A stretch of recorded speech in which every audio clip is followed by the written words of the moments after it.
Assalamualaikum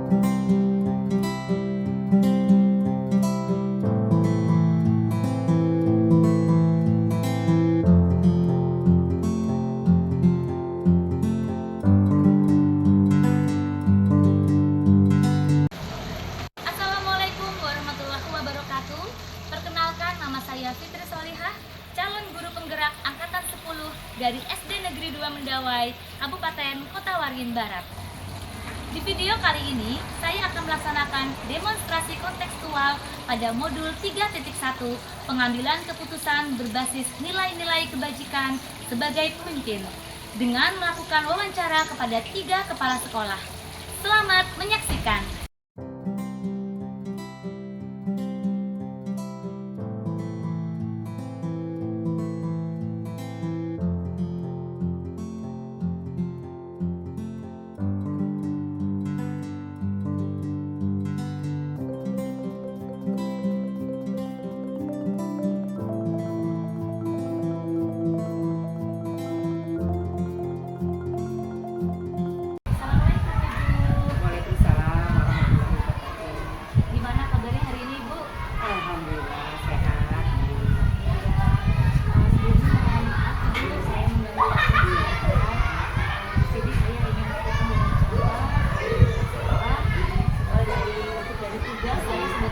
Calon guru penggerak angkatan 10 ada modul 3.1 yaitu pengambilan keputusan berbasis nilai-nilai kebajikan sebagai seorang pemimpin.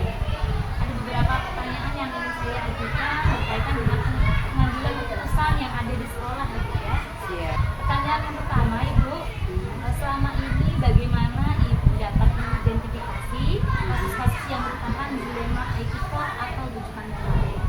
Baik, Putri, dari kasus yang ada dapat dibedakan yaitu antara dilema etika yang berdasarkan antara benar lawan benar dan rujukan moral yang berdasarkan pada benar lawan salah, seperti itu biasanya ya. Itu berarti dibedakan menjadi dua. Yang pertama dilema etika yaitu antara benar melawan benar, kemudian rujukan moral yaitu benar lawan salah. Ya, Bu. Baik, selanjutnya Bu, selama ini bagaimana Ibu menjalankan pengambilan keputusan di sekolah Ibu, terutama untuk kasus-kasus di mana ada dua kepentingan Ibu yang sama-sama benar atau sama-sama mengandung nilai kebajikan. Baik, Putri, selama ini biasanya ya dalam mengambil keputusan dalam kasus dua kepentingan yang sama-sama benar didasarkan pada rasa kepedulian, rasa kasih sayang, pendekatan, dan memikirkan dampak jangka pendek dan jangka panjang seperti itu biasanya. Jadi dalam pengambilan keputusan khususnya pada kasus dilema etika tadi Ibu ya, Paling utama itu biasanya kita pendekatan. berarti menggunakan pendekatan, kemudian menggunakan rasa peduli, kasih sayang, dan juga memikirkan bagaimana dampak ke depannya, begitu ya Bu? Betul. Iya, baik, luar biasa Ibu. Dan selanjutnya langkah-langkah atau prosedur apa Bu yang Ibu biasa lakukan saat melakukan pengambilan keputusan? Baik, Bu Fitri, langkah prosedur dalam mengambil keputusan yang dilakukan selama ini adalah dengan melakukan analisis kasus ya, melihat siapa saja yang terlibat ya, nilai apa saja yang bertentangan, dan data dan fakta yang mendukung Bu Fitri, serta melakukan uji kebenaran atau salahnya. Itu yang biasanya yang Bu Fitri ya, yang tadi yang sudah kita sebutkan tadi ya, melalui pendekatan tadi ya Bu Fitri. Jadi langkah awalnya itu adalah melakukan analisa kasus terlebih dahulu ya. Kemudian juga melihat siapa saja yang terlibat, kemudian nilai apa saja yang bertentangan tadi kata Ibu, dan juga berdasarkan fakta yang mendukung dan fakta itu berdasarkan data ya Bu ya. Kalau cuma ucapan tanpa data, kadang-kadang kan kita nggak bisa mengambil situ ya, nggak bisa mengambil dari itu gitu. Betul sekali Bu. Nah, selanjutnya hal-hal apa saja nih Bu yang selama ini dianggap Ibu sangat efektif nih dalam pengambilan keputusan pada kasus-kasus dilema etika? Baik Bu Fitri, mengenali bahwa ada nilai-nilai yang saling bertentangan dalam situasi ini ya, Bu Fitri. Menentukan siapa yang terlibat dalam situasi ini, terus mengumpulkan fakta-fakta yang relevan tentunya ya dengan situasi ini, pengujian benar atau salahnya yang pasti yang kita harus lihat ya Bu Fitri ya, pengujian paradigma benar lawan benar itu seperti itu ya Bu Putri, biasanya seperti itu yang kita lakukan. Berarti mengenali terlebih dahulu agar tidak nilai-nilai yang saling bertentangan dalam situasi tersebut. Nah selanjutnya Ibu, hal apa saja nih yang selama ini menjadi tantangan dalam pengambilan keputusan pada kasus-kasus dilema etika yang terjadi di sekolah ini? Baik Bu Fitri, biasanya ya Bu Fitri, hal yang merupakan tantangan adalah mempertimbangkan segala dampak yang ada, berpikir dengan matang ya, dan jangan menuruti emosi atau dengan hati yang ya dengan kepala dingin ya, jangan terpengaruh oleh arahan orang lain yang pasti, dan menentukan tentang nilai-nilai kebenarannya. Seperti itu biasanya yang pasti dengan kepala dingin tadi. Betul sekali, berarti memang Ya. di saat itu kita harus netral ya Bu, ya, tidak melihat pihak manapun Ya, begitu. betul. Oke Ibu, selanjutnya Bu, apakah Ibu memiliki sebuah jadwal tertentu dalam sebuah penyelesaian kasus dilema etika? Apakah Ibu langsung menyelesaikan di tempat atau memiliki sebuah jadwal untuk menyelesaikannya? Ya? Bentuk atau prosedur seperti apa yang Ibu jalankan? Baik Bu Fitri, biasanya ya pada kasus dilema etika yang bersifat ringan biasanya langsung diselesaikan pada saat itu juga ya, karena bersifat ringan kan bisa diselesaikan pada saat itu. Nah namun pada permasalahan yang lebih besar diperlukan jadwal tentunya untuk menyelesaikannya ya, jadi ada waktu lah yang pasti ya, ada waktu dan kita sepakati bersama biasanya sesuai dengan prosedur yang kita tetapkan. Berarti tergantung besar ya. kecil masalahnya. Betul, Ya. betul. Kalau masalahnya ringan berarti selesaikan langsung ya, seperti itu ya Bu Putri. Wah, luar biasa nih Bu ya. Ada lagi nih Bu yang mau saya tanyakan masih nih ya Bu ya. Silakan siap.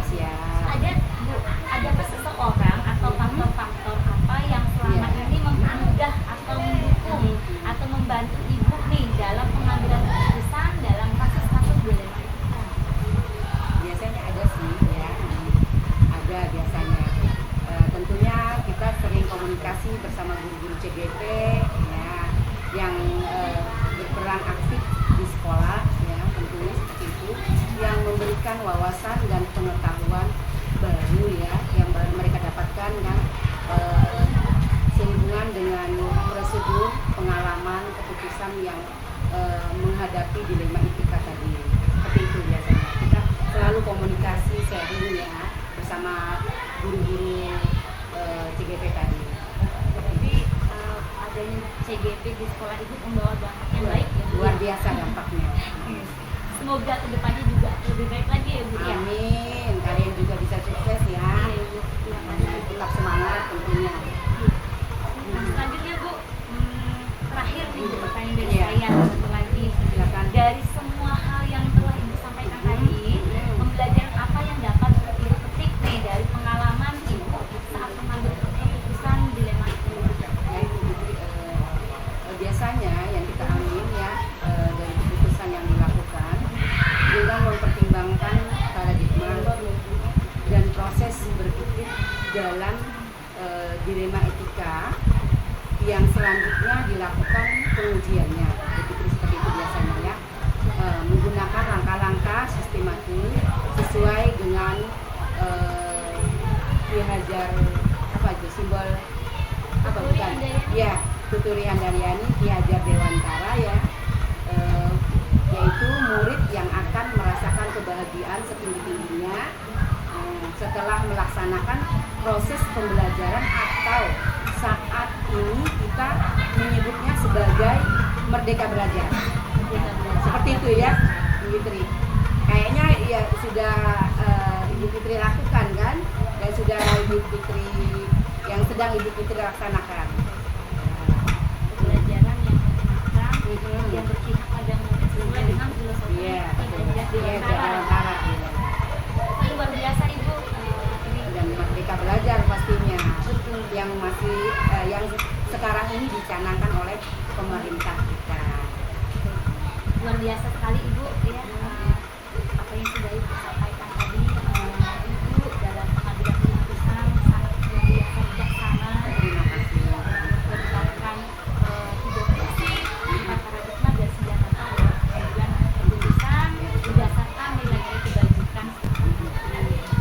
Luar biasa Ibu, saya ucapkan terima kasih banyak Ibu yang sudah berbagi pengalaman pada hari ini melalui wawancara. Semoga kedepannya saya bisa juga nanti mengikuti Kalian seperti sukses Ibu. semuanya ya. Tetap semangat ya Bu Fitri. Sama-sama Ibu, makasih Ibu. Ya. Luar biasa. Untuk hari ini saya cukup sekian Ibu. Mohon maaf jika ada salah kata dari saya. Sama-sama. Mohon maaf juga kalau penyampaian saya tidak memuaskan. Sama-sama Ibu. Terima kasih banyak Ibu. Assalamualaikum Bu. Waalaikumsalam warahmatullahi wabarakatuh.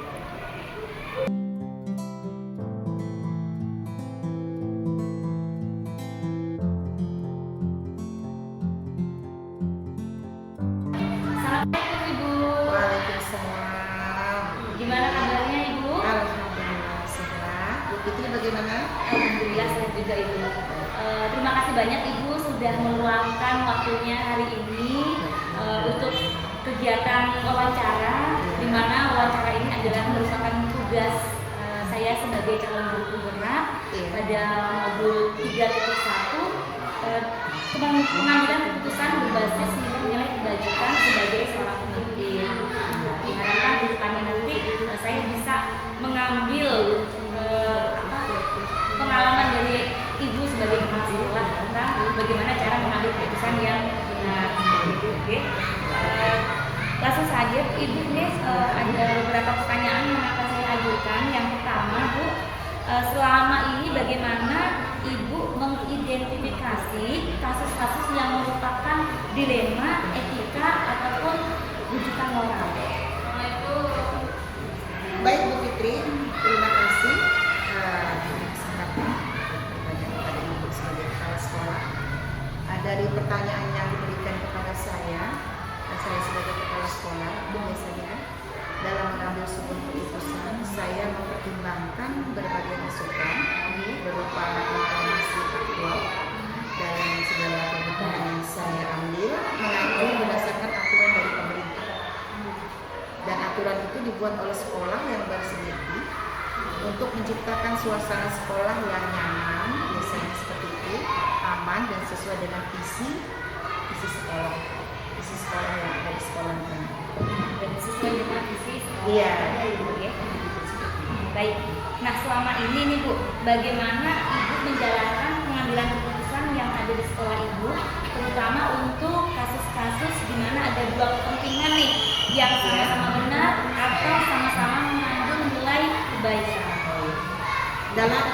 Saya dalam membuat sebuah keputusan itu biasanya selalu mempertimbangkan masukan dari teman sejawat, terutama dari guru-guru yang dikatakan dikeluarkan di sekolah, misalnya guru yang dianggap senior ataupun kepala sekolah, wakil kepala sekolah. Walaupun di SD itu tidak ada istilah wakasek ya, tapi biasa kepala sekolah itu menunjuk atau menugaskan seorang guru untuk mengkondisikan tugas-tugas kepala sekolah. Saya tidak bisa memecahkan suatu masalah, misalnya meminta pendapat atau masukan dari pengawas kepala sekolah untuk mencari solusi yang lebih baik. Berarti juga ada kalanya meminta pendapat dari pengawas ya Bu? Iya, bisa seperti itu. Nah selanjutnya langkah-langkah apa nih yang atau langkah-langkah apa prosedur apa yang biasa Ibu lakukan selama ini? Biasa saya mencari informasi dulu dari berbagai pihak, baik teman sejawat, komite sekolah, orang tua, tergantung permasalahannya apa dengan apa. Lalu setelah didapatkan berbagai informasi dari tahu, saya melakukan analisis dalam mengambil keputusan mana yang terbaik.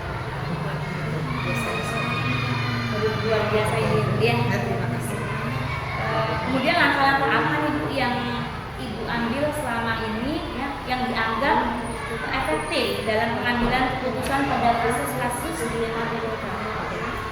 Sebuah keputusan yang diambil biasa saya anggap efektif bila masalah yang diselesaikan bisa berjalan objektif, kemudian tidak memihak dan diselesaikan dengan bijaksana tanpa menyakiti perasaan orang lain. Kemudian di salah satu pihak yang bersalah, biasanya saya tidak merugikan satupun, saya tidak merugikan salah satu. Kemudian baik itu guru dengan teman sejawat, biasanya seperti itu, atau guru dengan kelompok siswa, dan juga dengan guru dengan siswa itu sendiri. Jadi dua-duanya biasanya itu ada di siswa. Nah, dalam mengambil keputusan ya Bu ya, biasanya kan pasti ada tantangan-tantangan yang yang dihadapi. Nah, hal apa saja yang selama ini merupakan tantangan dalam pengambilan keputusan pada kasus-kasus dilema itu Oke. Tantangannya itu biasanya sebuah keputusan yang diambil oleh seorang kepala sekolah terkadang tidak memuaskan semua pihak, itu sudah sebuah tantangan. Atau sebagai pihak tertentu, saya bisa memberikan pengertian kepada sebagai pihak lain yang bermasalah dalam mengambil suatu keputusan biasanya bersama yang diambil. Misalnya dalam rapat musyawarah guru saat pembagian kelas. Contoh misalnya ada guru A ingin di kelas 3, sedangkan ada guru B ingin yang sama di kelas itu. Nah, atau guru C ingin di kelas 4 atau guru di kelas 6. Nah, perbedaan pendapat biasa terjadi. Nah, ibu sebagai kepala sekolah biasanya bagaimanapun keputusan yang ibu ambil biasanya dinilai bijaksana oleh semua pihak yang dirasakan adil. Jadi tidak memihak ke suatu guru tersebut biasanya.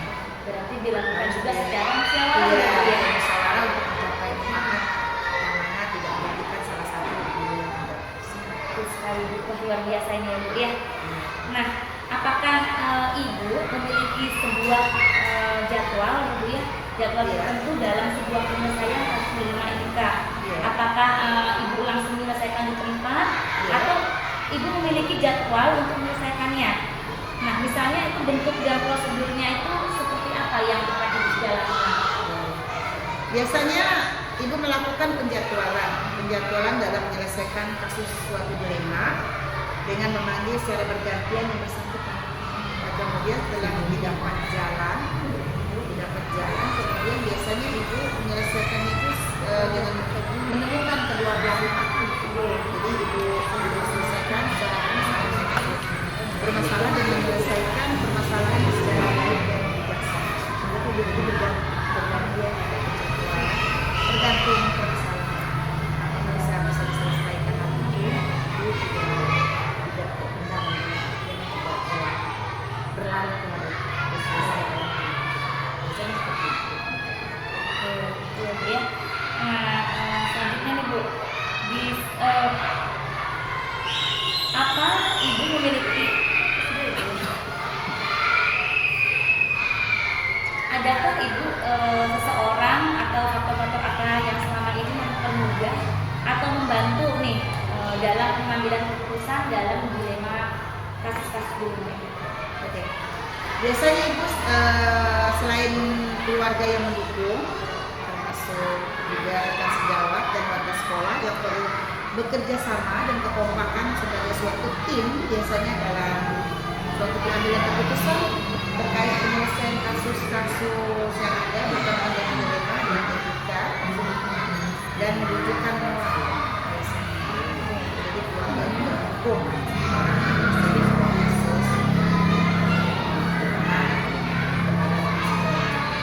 Berarti selama ini yang mendukung ibu dalam mengambil keputusan itu bisa keluarga, kemudian rekan sejawat dan juga seluruh warga sekolah, semua tim guru dan juga. sekolah. Betul ya. Yang pasti itu kan teman sejawat dan rekan guru dulu. Jadi tahu semuanya di sekolah mereka. Betul sekali ya. Nah, selanjutnya Ibu, yang terakhir ya Bu ya.